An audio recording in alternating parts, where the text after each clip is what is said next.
Boom shakalaka. What is going on, everybody? Randall here from Crypto Love with the man, Richard Hart. What's going on, Richard? I'm enjoying my second of 4 interviews today.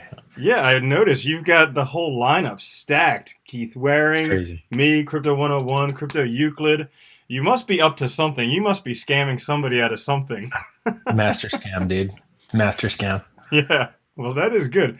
Talking about master scammers, we have CZ and Justin Sun coming up after you, so everybody stay tuned. Nice. I'm kidding about that. Yeah, so we are live today talking. And I guess for everyone who's in my audience who doesn't know too much about you, I mean, you've been in Bitcoin for a while. You were very successful before, and you've been retired since like the early 2000s. So can you just give everyone kind of like a quick once over, tell everyone about you so Sure. we can know a bit more? Yeah. So I'm Richard Hart. I got 50,000 followers on Twitter, about 40K on YouTube. Started mining Bitcoin in early 2011, first quarter. Mined on GPUs. Was one of the first people to mine on GPUs. Back when the block reward was 50 and you didn't need to use a pool. You could just get 50 blocks on your own just by running the EXE. And then not 50 blocks, 50 coins of reward for a block. And then, I had already retired in 2003, had a marketing company, 150 employees, did 60 million a year annual sales, had a few 100,000 retail customers. Self-made man, started my first business out of my front yard, car stereo store. Then I started a search engine optimization company. So first business was Audio Ecstasy, next business was Internet Marketing Masters, and XXX Toy Joy, and Lead Feeds, and Whib Out, which is like a miracle cleaner, and we did everything, like you name it, anything we could sell on the internet. And then just quit the game and moved to Panama, got the shit robbed out of me.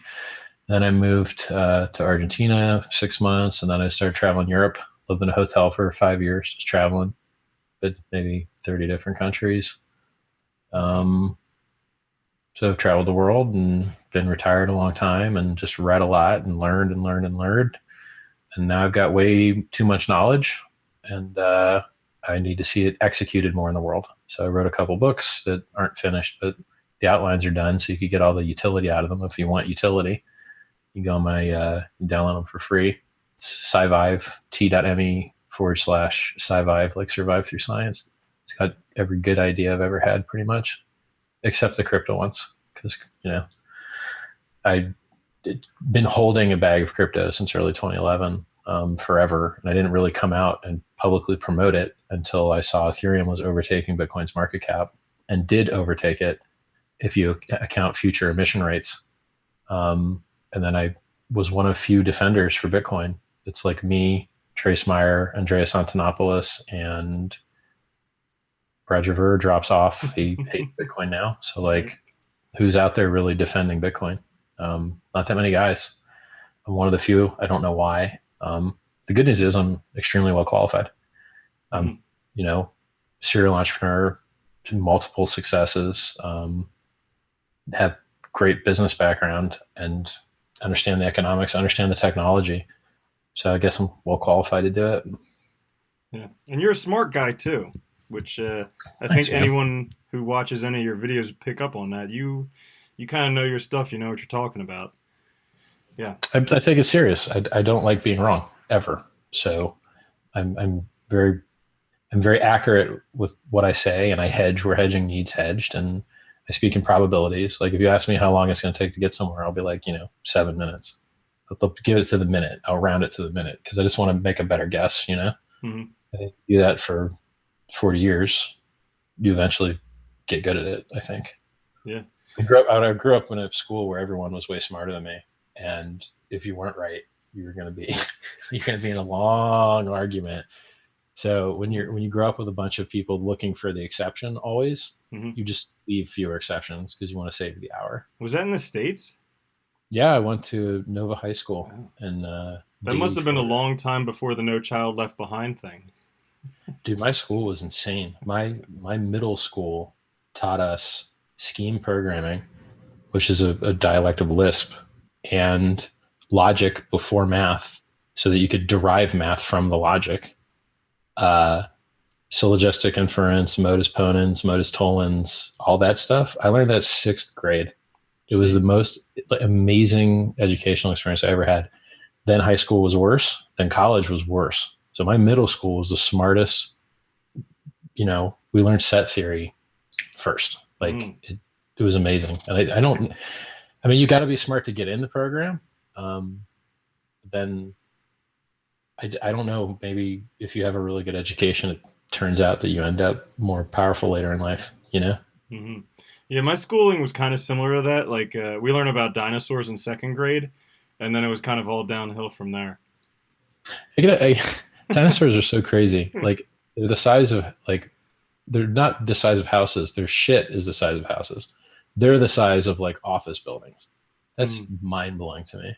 Yeah. That's why it's so when people talk about the environment and like conservation, I have to remind people that 99.9% of all things are permanently extinct, as will we be if we don't catch the asteroids and shift them off their path to not hit us.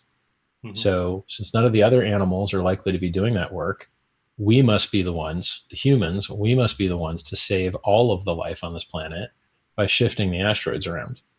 So, if we have short term environmental harm that gets us medium and long term increased likelihood of preventing an extinction level event, it's probably a good deal.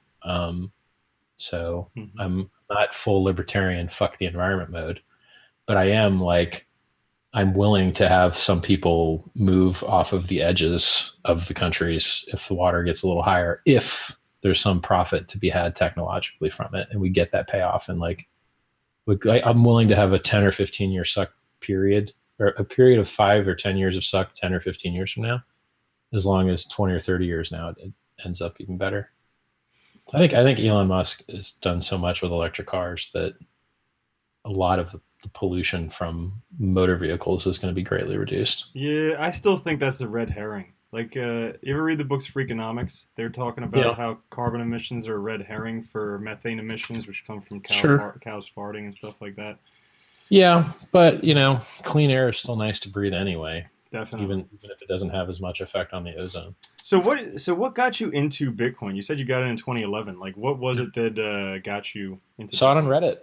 I saw it on, well, so when you're retired, you have just a lot of time to just read and travel. So I read Reddit and it was very nerdy at the time. It's not so nerdy now. And I heard about Bitcoin when it was less than $1. And then I heard about some guy that sold his house for it when it was $1. And then I didn't get in until I saw, threads coming up on gaming forums about people with the GPUs mining it. Hmm. So overclock.net had a bunch of people that were mining Bitcoin. And I Hmm. had already done a lot of distributed computing stuff, donating time to the Boink project, folding proteins. So I was familiar with running distributed apps and just double clicking EXEs and having them generate a lot of heat. And so I had a really strong video card at the time. It was a 5970, which was a dual GPU on one card. And I don't know, like, thousand or $1,200 video card or whatever. And I just double clicked the EXE and started mining. And then when I saw the Wired article come out, about the Silk Road, then I, bought in, Hmm. bought 30, went down to one, you know. Had I been slower with my purchase order, I would have 30x more money. Well, I mean, so you're touching on something there that I think affects a lot of people in cryptocurrency because we saw a lot of people get into cryptocurrency November, December, January of last year when it was at all-time highs, and now a lot of them are suffering. So you yourself said you kind of experienced something like that back when Silk Road. I mean, what did you glean from that? Like, what lessons? You said you don't like to be wrong, so what lessons Well, can be learned? one is the chart. So the 30 thing was, the chart didn't have as much history to try and derive fractals from it. So if the chart is likely to do in the future what it has done in the past, so for instance, if you fall out of a parabolic advance, you lose 80% of the advance. What do you know? We're down 83% in Bitcoin. Hmm. Who knew? Well, anybody that's a technical analyst knew, right? Hmm. So I knew it was, I called the multi-year bear market at 80, 8,500, 8,500, because I called a bottom at 9,300. It didn't hold, and I knew it should have. And I'm like, yep, it's over, dudes. That's it. If I call a bottom and it don't hold, there ain't no more bull market. It's over. So pack it up. We're going to be in for the suck for a good long while now. Was that about the time of like the death cross happening back in like March or something? No, it was 6 months before the death cross. Okay. So this would have been in February, Mm-hmm. February or March. Mm-hmm. So I called 8,500. We dropped down to 58.55. Then we bounced up to 11.7. And then here we are now at 35, 36, 35.50 last I looked. Yeah. So, I know that the bull market will be back. And if we fractal, so our targets for bottoming are either an 86% drop, which puts us at about 2,800, which is a repeat of the 86% drop of the last bear market, or we could revisit the previous peak of the last bear market at 1175, or we could overshoot that by 30% and go down to the 900s. Those are the three fractals.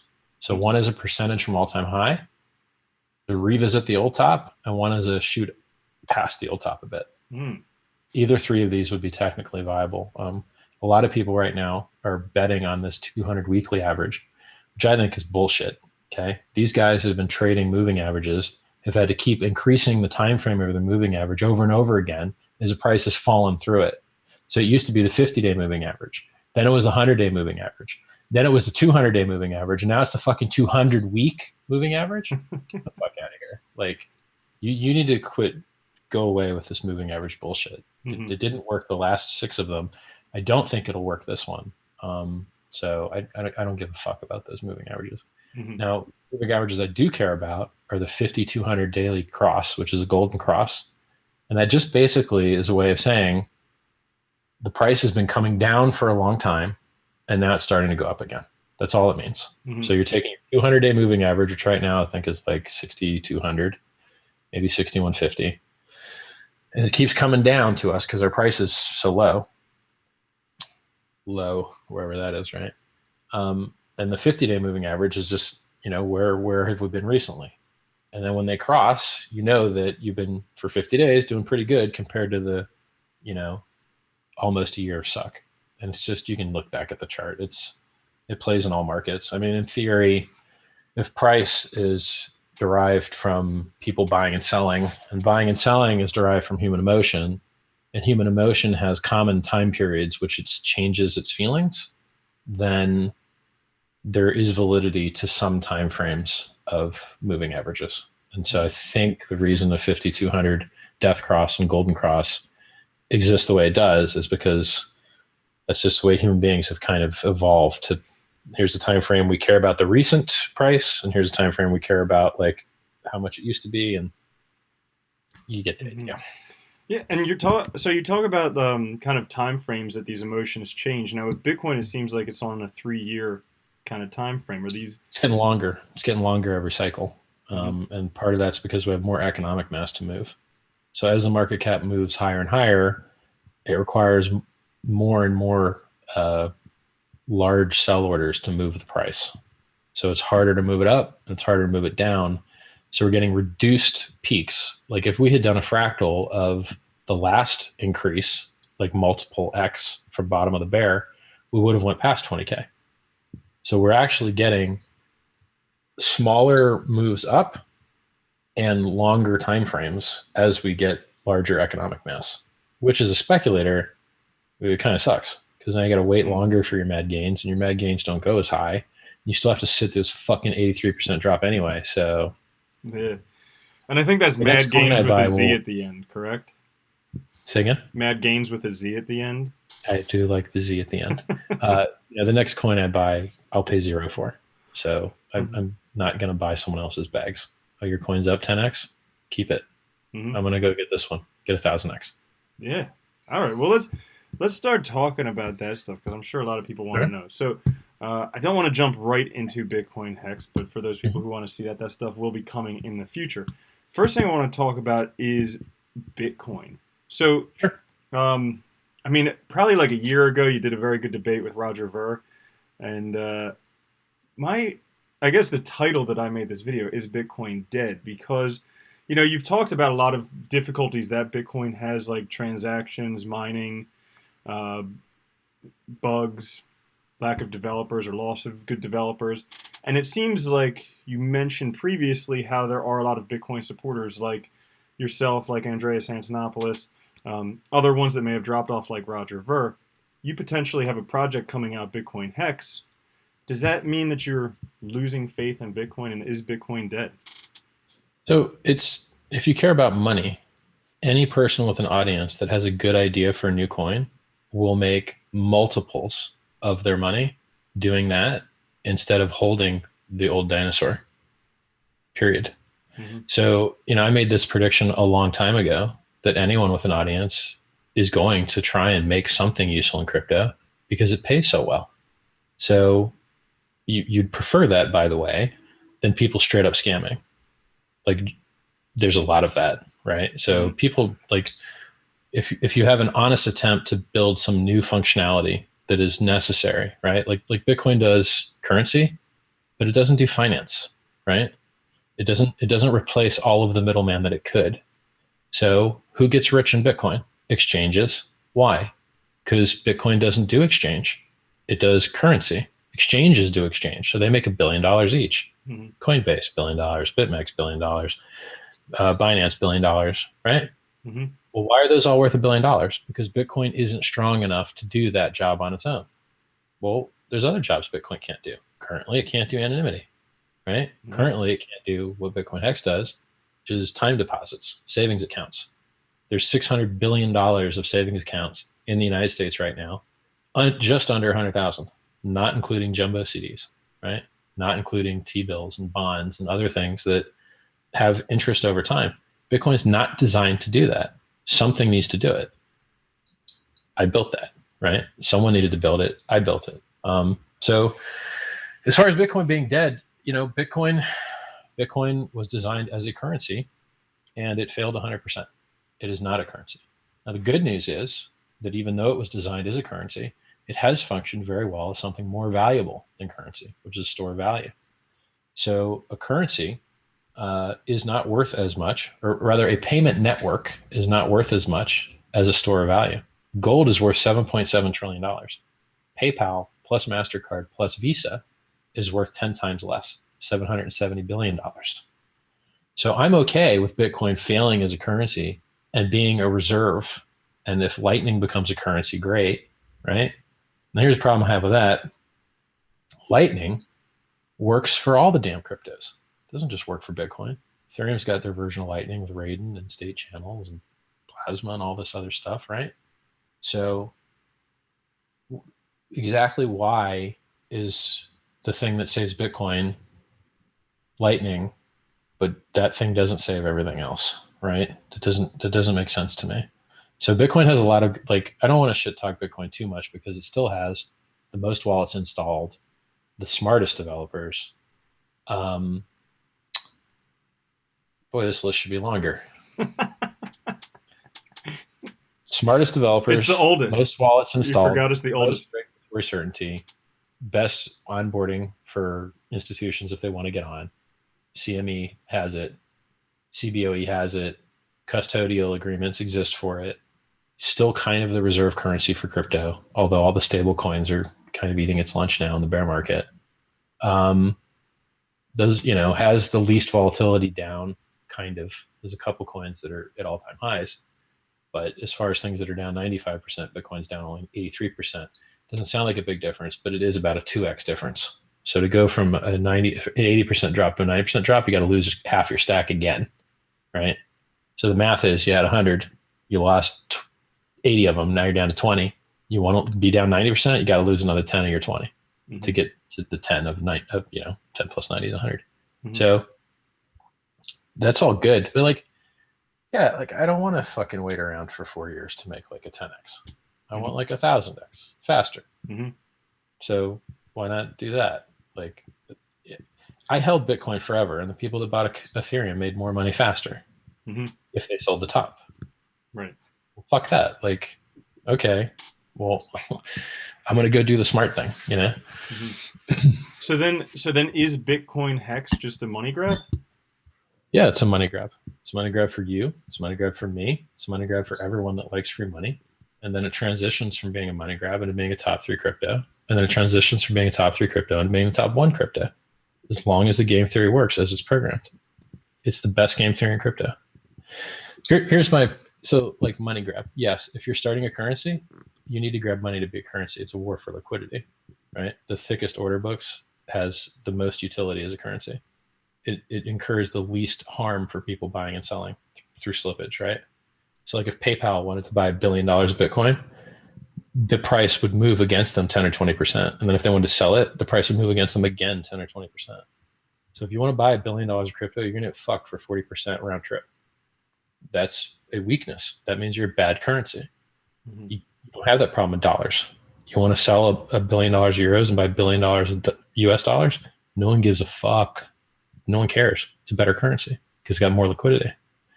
So, people say money grab like there's no free money in crypto. They gave out XRP for free. You just had to give me your email address. Mm-hmm. Top 10 crypto. Top 2 crypto. They gave out Lumens for free to Bitcoin holders. Number 9 crypto. They gave out Bitcoin Cash for free to Bitcoin holders. Number 5 or 6 crypto. They gave out Bitcoin SV to Bitcoin Cash holders. It's top 10. Like, how much free money do you need to see before you figure out, in this game, yeah, you can actually get free money, and you're stupid not to take it. Mm-hmm. So the thing about grabbing money is that usually it means that what you're doing has no reason to exist, right?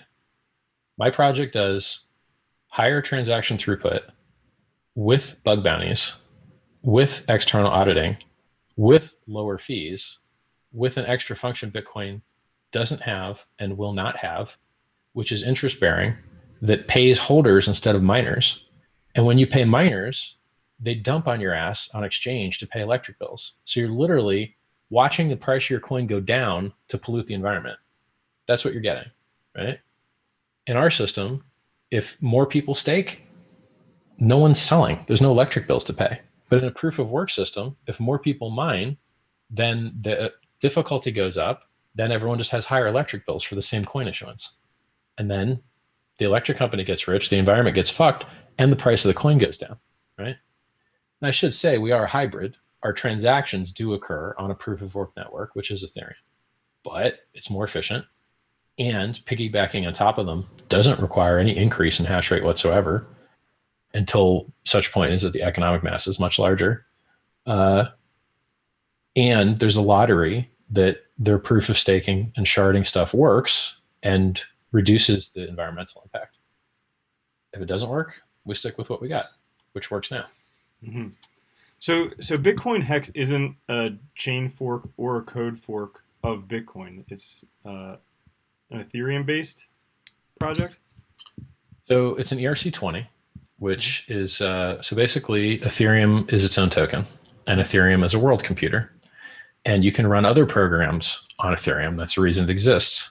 And what people found out is the most successful and adopted program that people run on Ethereum is other tokens. Mm-hmm. So other tokens on Ethereum is just a program. And the standard by which you can make those tokens is called ERC20. And multiple billion-dollar projects have launched as ERC20s, EOS being one of them, sold $4 billion of their ERC20, and then airdropped the new token to their Ethereum ERC20 holders. TRX has done the same thing, and we're doing the same thing, except we're staying as an ERC20. There's no reason for us to launch another network when we already have one that has higher hash rates than all those other ones and has external auditing and the other ones don't, and is already launched multiple billion-dollar projects and the other ones haven't.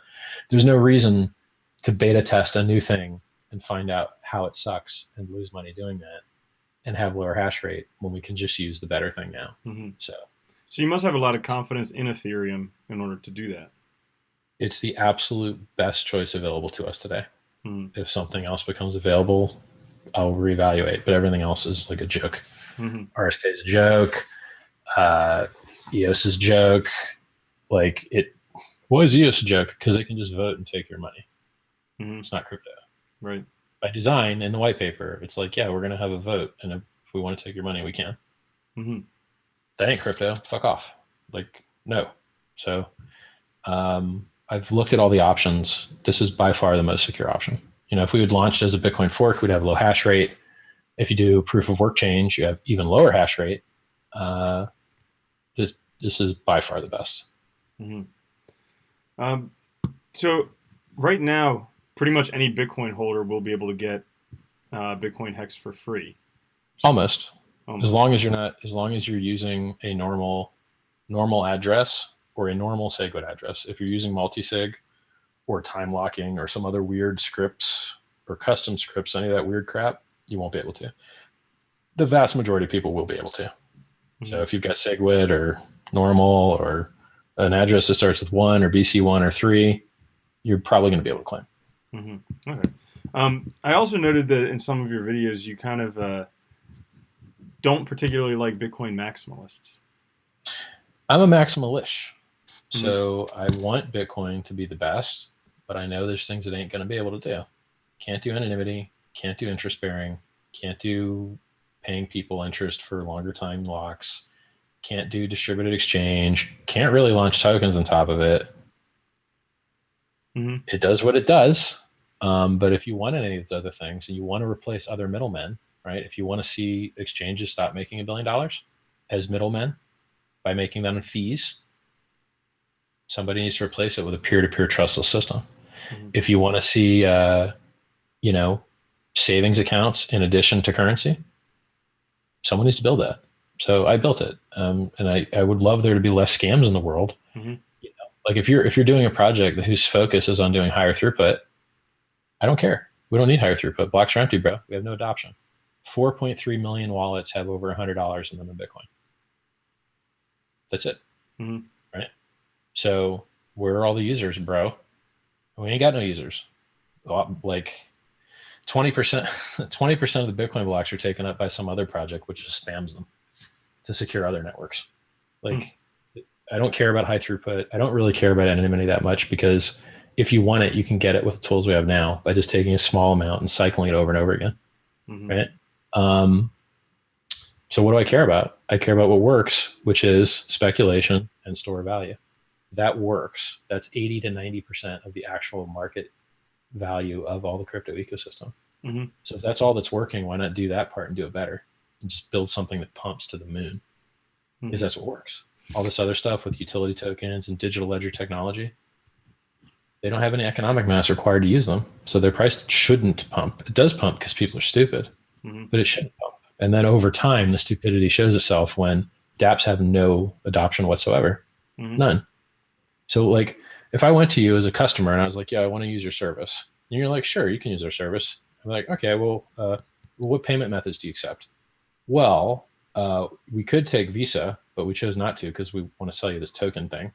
Or we could take cash, but we chose not to because we want to sell you some token thing. So we're going to need you to send AML KYC documents to some weird country and wait for them to approve you after you've sent them pictures of yourself holding a selfie. And then maybe after you're approved, and maybe if your wire gets there, maybe if their exchange is online, maybe you can buy some of these tokens and wait for a few hours until the transfer is complete and confirmed. And then maybe you could buy our service. Mm-hmm. What? It's the stupidest onboarding I've ever heard of. You'll lose 75% of your customers immediately. Mm-hmm. That's generous. You'll probably lose 90% of your customers immediately. Maybe worse. Utility tokens are retarded. Mm-hmm. DLT tokens, the same. If the only reason you ever need a blockchain, the slowest and least reliable database in the entire universe, the only reason you need that is if you need censorship resistance. Is someone trying to censor what you're doing? If they're not, you can just use logging, right? You can use like a quorum, like, okay, we write the thing if these people decide to write it, and we keep a record of the history. You don't need censorship resistance. No one's trying to censor what you're doing, right? Mm-hmm. So the National Institute of Standards in the United States, NIST, produced a flowchart which shows when you actually need a blockchain. And they go, do you need a mutable history? Okay. Do you need to interact with people that you don't trust? Okay. Well, if you do trust someone, then just let them run this database, right? And then they just gave you all the options that are way smarter. And then if you finally get through all those things, then you need a blockchain. So why does Bitcoin Hex need a blockchain? Because we need censorship resistance. There are countries where people are restricted from how they can financially interact. We don't care to help those bad actors control their populations in the way that they are. Mm-hmm. So we need censorship resistance. The vast majority of applications do not. Okay. Something that you mentioned a little while, probably like 5 minutes ago, I didn't want to interrupt. You mentioned how, or it seemed to me, I could be wrong here, so correct me if I'm wrong, but it seemed to me like Bitcoin Hex is basically the use case of Bitcoin Hex is using game theory to create the a blockchain or to create a cryptocurrency with a very large market cap to create the number Yep. one cryptocurrency. Yep. All right. Yes. The main function of the currency is for the price to go up. That's what it's designed to do. It does that by removing supply. It removes supply by getting people rewarded only if they lock their coins. The longer you lock, the more you get paid. Mm-hmm. Then, as long as the demand is static or increasing, price goes up as supply decreases. This is different from any other interest-bearing system that I've seen because masternodes and other staking coins allow you to unstake whenever you want. Oh, bad news, China ban, dump it. Mm-hmm. And then they eject. Then the price shits. Mm-hmm. In this system, you don't want to eject because there's a penalty. If you eject and you abort, you pay a penalty to the people who stayed in. Mm-hmm. Oh, maybe you want to stick around now, right? And this is, by the way the rest of the world already works. If you're a founder in a company, you can't sell your shares whenever you want. If you've got outside money, they give you vesting terms. You need to stay for this number of years, and then this number of shares comes out of vesting, and then you can sell them, right? Mm-hmm. So you're restricted on time for the increased reward in startup companies. In treasuries and bonds and savings accounts with time locks like CDs and time deposits, which are $600 billion in the United States alone. And those are just under 100,000 jumbo CDs, which I couldn't even find a number for, are gigantic as well, I'm sure. And it's just the United States. If the concept of time value of money and being paid more for not having access to your money has been around for a very, very, very, very long time. And no one else is doing it, right? Mm-hmm. So I'm doing it. And as far as those penalties are concerned, they're copied from the legacy system. So if you get a 3-month CD and you withdraw early, you get no interest. If you get a 6-month CD and you withdraw early, you lose 3 months. If you get a year CD and you withdraw early, you lose 6 months. So you lose about half of the interest that you should have got with a 3-month minimum on any of the CDs in the United States. Now, that's obviously different per institution. Some are better, some are worse. They do tend to give you a little bit less harsh of a penalty for like 5-year and up, maybe 3-year and up. We keep it with the half the whole way because it's good game theory. See, the difference is in those systems, when you get your CD, you're not reducing anyone else's payouts. But in our system, when you lock up your coins, particularly for a longer time and get all those bonus shares, those 20% extra shares per year, you're reducing everyone else's payout in the pool. So you need to do what you said you were going to do, or you're going to pay those guys that you're screwing over by taking those extra shares and by making them get paid less. Mm-hmm. Because the inflation of the currency is static, and what changes the profit ratio and the like, if only 1% of the coin stake, you're going to get 369% interest just by being in the staking pool per year. Mm-hmm. It's very unlikely only 1% of coins will stake. Right. So if 10% of coins stake, now you're at 36.9. If 20% stake, you're at half of that, right? If 40% of stake, you're at half of that. So if 100% stake, you're at like 3%? 3.69. Okay. 100% stake. But I think that's impossible. I mean, it would have to mean no one ever lost a key. And even if everyone had staked, you would still have differences in return on investment because the people that stake longer have all those bonus shares, and they're going to crowd out the money of the people that stake less long.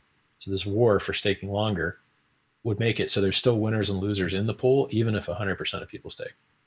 Now, what do you think the market value would be for the 1 or 2 coins that was not staked, right? Like if supply and demand sets price and there's no supply because it's all locked up, I like to call it a virtual lending. So you're virtually lending value from your locked coins to the coins that are unlocked because they can trade. Mm-hmm.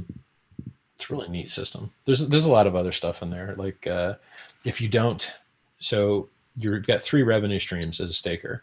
One, the interest pool, Mm-hmm. which gets really, really high if not that many other people are staking, and more reasonable if a lot of people are staking. But if a lot of people are staking, the market price probably went up a lot too. So they balance each other, right? The other 2 revenue streams are if people eject an emergency end stake, you get half their penalty. And if people late end stake after a 2-week grace period, the staker pool gets paid 1% of their stack every week. Now, why does that exist? 2 reasons. In Ethereum, there's nothing automatic.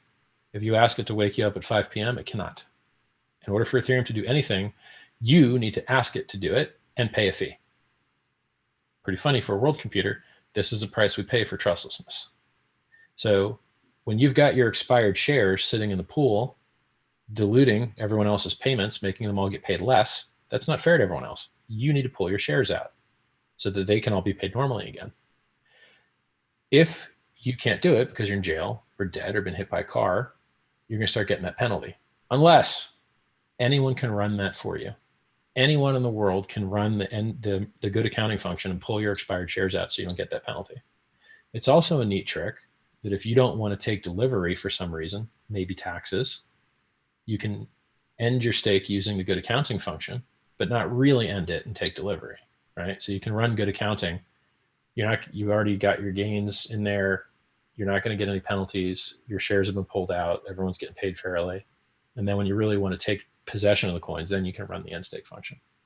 So I don't know whether it's going to be the case that someone out of the kindness of their heart runs this good accounting feature for everyone and pays the fees to do it, which I don't think will be very high.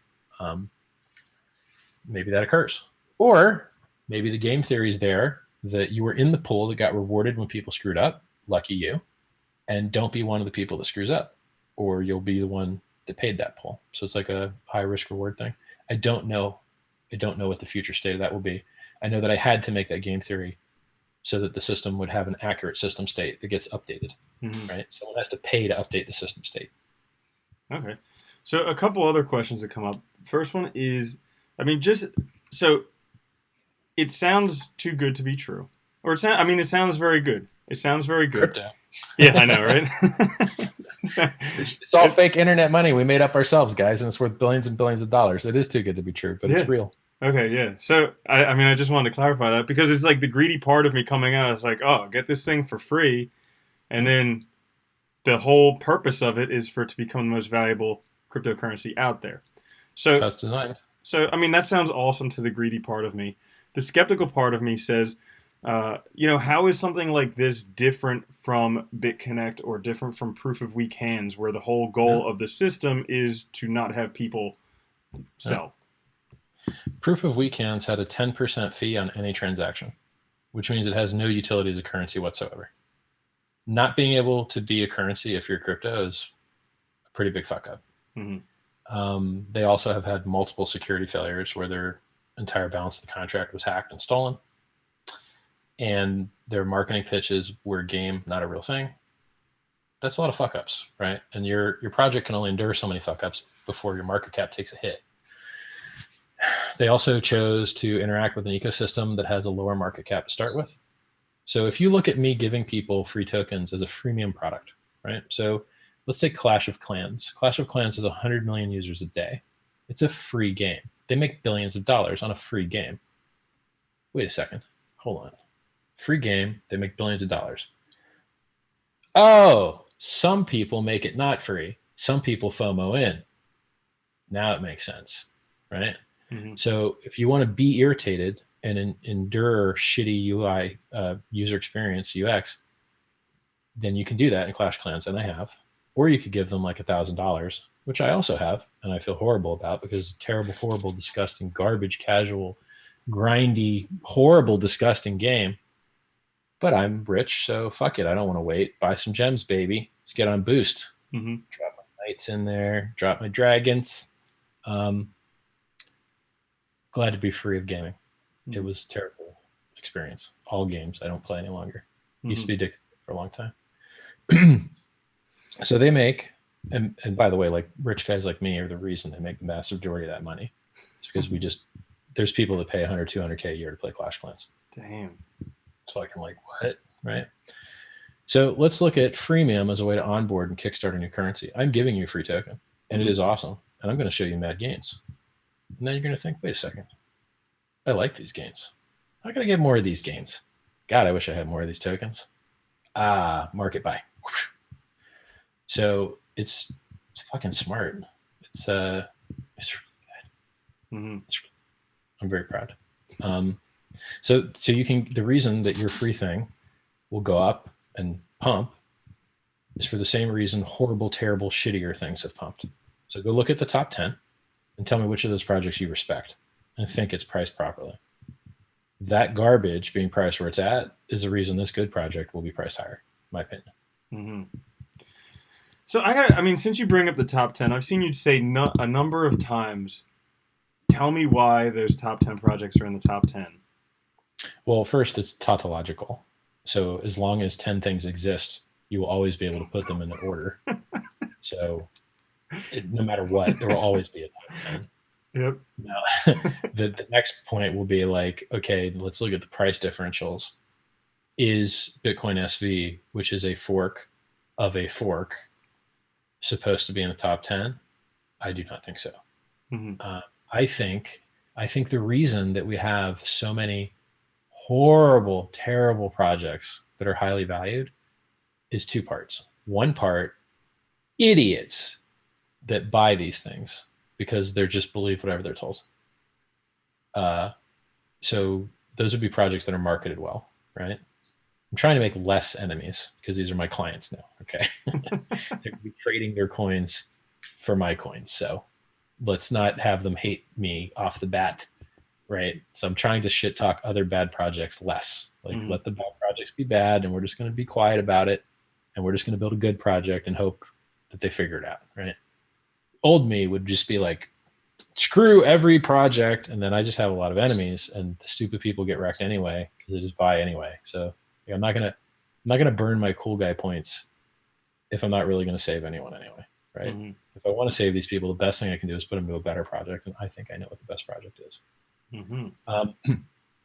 So the second one, so we've got idiots FOMOing the wrong things. Okay, that's one cause for overvaluation in top 10. Second reason would be stupid hedge funds that are too stupid to pick winners and losers, so they just treat everything as a basket. And they look at the market cap and they go, oh, look, this new shitcoin that got launched is 10% of the market cap now. So we better allocate 10% of our assets in our fund to this new stupid shitcoin that's now 10%. Mm-hmm. So since these assholes won't choose winners and losers because they're technically inept, we have overvalued shitcoins. They won't listen. Nothing I can do. I can't tell the dum-dums to learn and not FOMO stupid shit. And I can't tell the hedge funds to stop doing market cap weighted things. So here we are. Yeah. I really like one of your more recent videos where you were just like calling people a retard and like, stop being an idiot. You're all retarded. So I was curious. I was curious after watching that. I mean, how can someone actually be a smart investor? Well, I mean, you can... That's a really hard question. That's like, how many ways are there to walk from your house to the store? Well, fuck.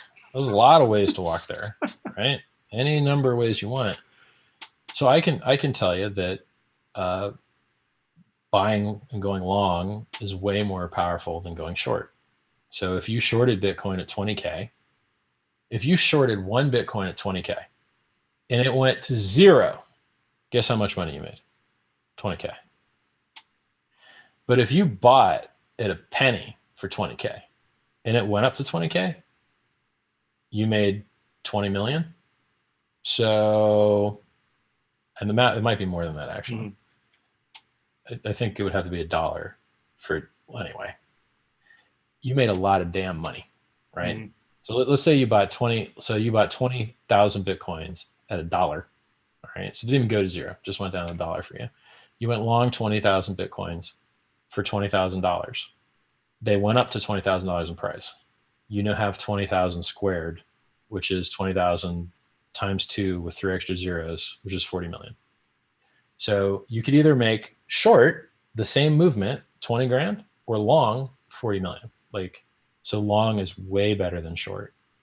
And you can also have longer time horizon. I bought the peak at 30 and held that shit past 1. Mm-hmm. Worked out just fine. If you have a longer than 3-year time horizon, maybe it's 3.5 years, 4 years now, since we're getting larger mass, you can hold through the dips, right? As long as you have a real project. If you have a fake project, sometimes they don't come back, right? Mm-hmm. And what else? I mean, if you like what I say about price, go on my calls channel, t.me/Richard's calls. When I see things in price, I mention them. Or if I'm doing a live stream, I mention it.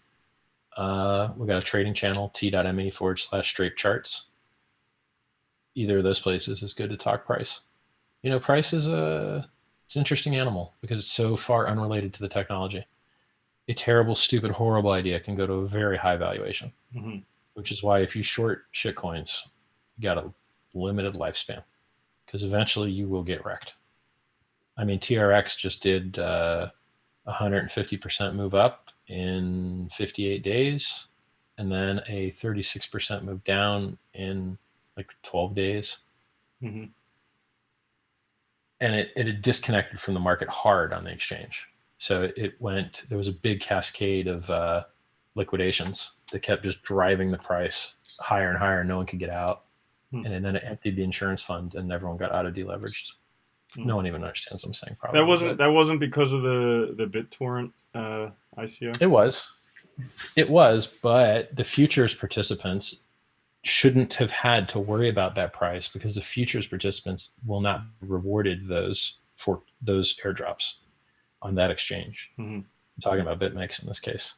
Mm-hmm. Use my show link, 10% off. Card.win. So, you know, you would hate to be short TRX and then watch it disconnect from market by like an extra 50% just to liquidate your ass.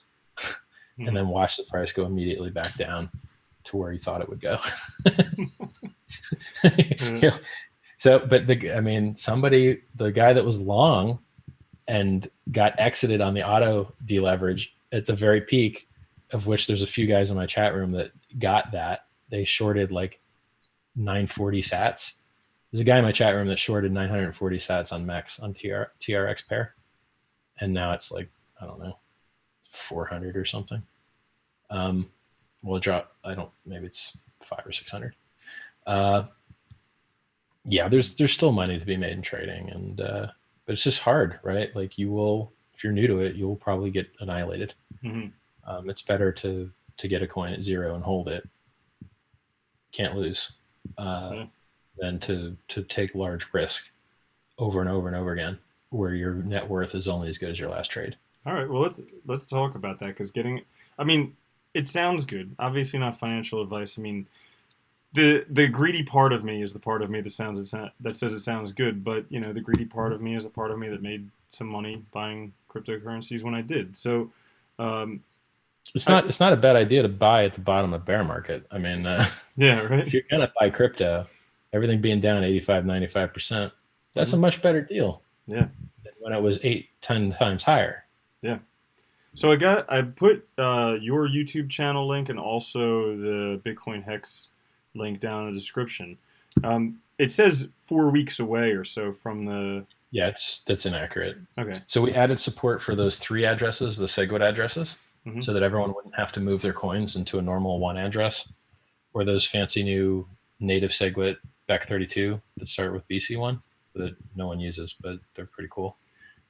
So that put us behind a little bit, and you know, we're still internally testing. Mm-hmm. So the time frame looks like 2 to 3 weeks on our end, internal testing, finishing contract, lock the contract, push it to GitHub, get public review, and submit it to audit at the same time. Hopefully the auditor is available. Hopefully it only takes them 2 to 3 weeks. That's 6 weeks. In which case, if it comes out of audit and we don't have to fix anything, great. Then we can set a snapshot date at least 2 weeks in the future. It's going to be about 8 weeks. Mm-hmm. When you start a timer, you kind of just have to keep counting the timer. Your option is to either, so I started counting the weekly timer like 8 weeks ago, and now we're at like week 4 or something.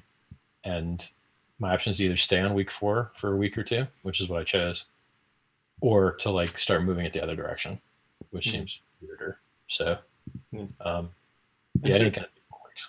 So how do most people? How are people going to be able to claim Bitcoin Hex? Because it looks like they have to validate a transaction with a Bitcoin wallet, but they also have to use MetaMask or something like that. Here's how you do it. So if you go on the website and you go to the bottom, there's a 5-minute, 40-second video that shows you how to install MetaMask and make a referral link. You should make a referral link because you would make 20% on everyone that claimed using your referral link. Already did that down in the description. There you go. Good, man. So that same method that you're using to make your Ethereum address to make a referral link, it also works for claiming. So now you've got MetaMask installed. Now you've got an Ethereum address. Your Bitcoin Hex tokens just go into your Ethereum address as a token. So your Ethereum address is your Bitcoin Hex address. So all you're going to do if you want to claim is you're going to open up your Bitcoin wallet. You're going to go to the Bitcoin Hex claim tool. You're going to tell it your Bitcoin address. It's going to give you something to sign. You copy it, you paste it to your Bitcoin wallet, you click sign. You copy the signature, you paste it back in, you click submit, you're done. Can you do that? Copy, paste, submit, done. I noticed you mentioned a couple wallets like Electrum in there, but can you use like a ledger for doing that? Yep, you can use Trezor, Ledger. So first of all, MetaMask supports Trezor and Ledger, so you can keep your keys in that if you want. Pretty neat. Another feature of the system, right? A lot of new cryptocurrencies, they don't have a Trezor Ledger that lets you use it. Our cryptocurrency, hardware wallet support right off the bat. You're welcome.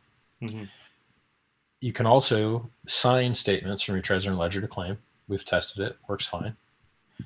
You can also use Trezor and Ledger through Electrum if you want and sign. You can also use Coinomi and sign. So Trezor, Ledger, Coinomi, Electrum, they all sign. Bitcoin Core signs for most things. It can't sign for BEC32, but I don't think many people are using Bitcoin Core's wallet anyway. And you can import those keys. So if you have a Bitcoin Core wallet and you're using BEC32, which almost no one is, you can just copy paste those keys to Electrum and have it make a signature for you. You can do it offline. It doesn't even need to be online. Awesome. So for anyone who wants to, link down in the description for that stuff. I am curious, before we finish up, tell me about that little candelabra by your side. I noticed that's in all your videos. Yeah, I got this thing on eBay, and I thought it would be gigantic. I thought it would be like human-sized, because that's what the picture looked like, and it was expensive, though I thought it was human-sized. And then it was just little. I was like, oh, fuck, oh well.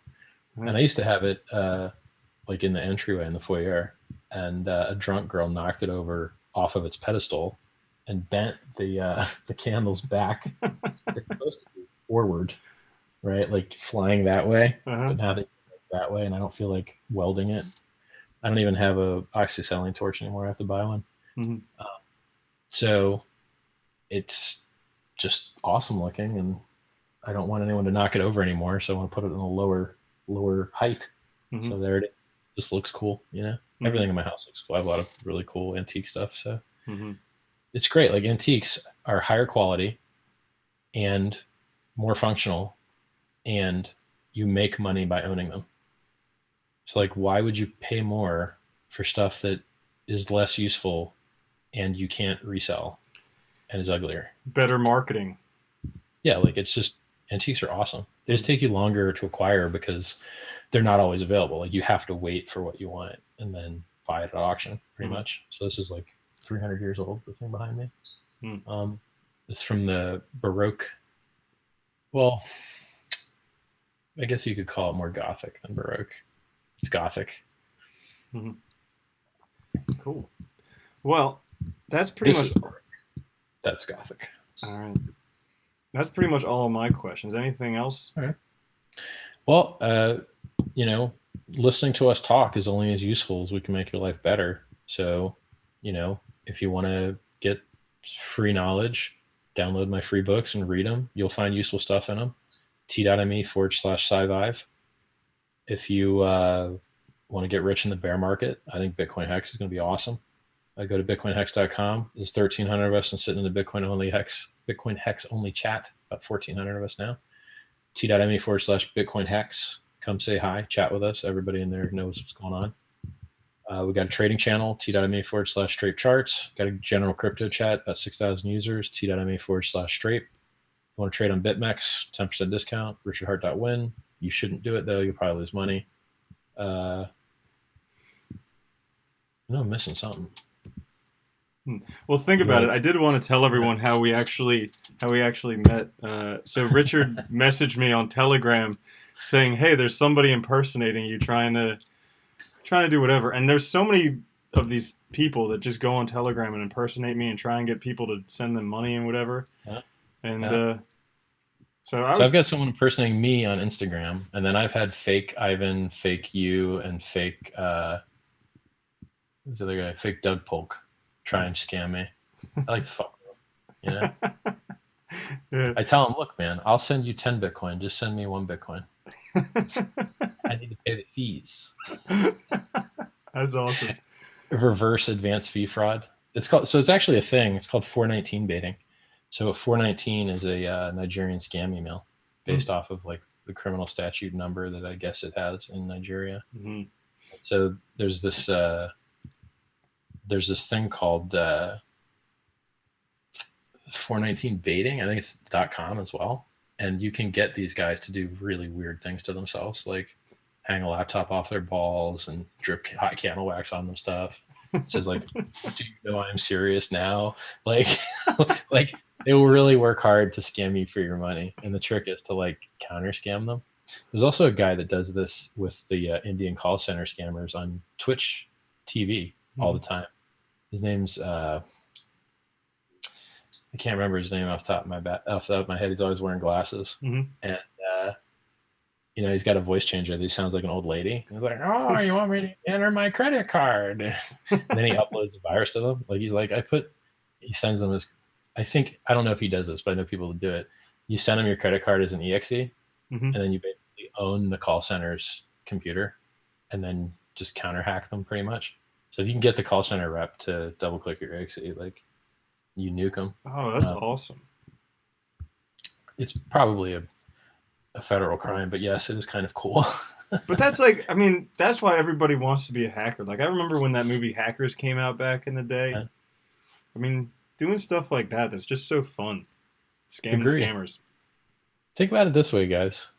If we now have programmable money, what's the first program we should make? Interest. So, if you want to get rich, maybe you learn how to develop Solidity and find something that isn't already done yet. Maybe you work the enemy angle or the distributed exchange angle. There's things that we need in this space. If you know a company that's making $1 billion, that shit needs to stop. They need to get replaced. They're making too much money. How is it useful for the world to have an exchange make $1 billion on its customers? They just took that money from the customers. How's it good for the world? Are they developing the software? No. Are they doing outreach and marketing software? No. They're just making $1 billion as middlemen. So we need more crypto, more peer-to-peer, less centralized bullshit. So if you want to be a hacker, learn how to do crypto. While other people talk about it, I build it. Right on. Really, my devs build it, but I help a lot. Very cool. Thank you so much for live streaming today. Awesome to meet you. Awesome to hang out. Thanks a lot, man. It was really good talking to you. I appreciate the opportunity. It's nice to talk to somebody who's got more followers than me. I like Factor 3. Well, thanks, sir. Thanks very much, man. Enjoy. Peace out to everybody. See you, man. Later. Ciao.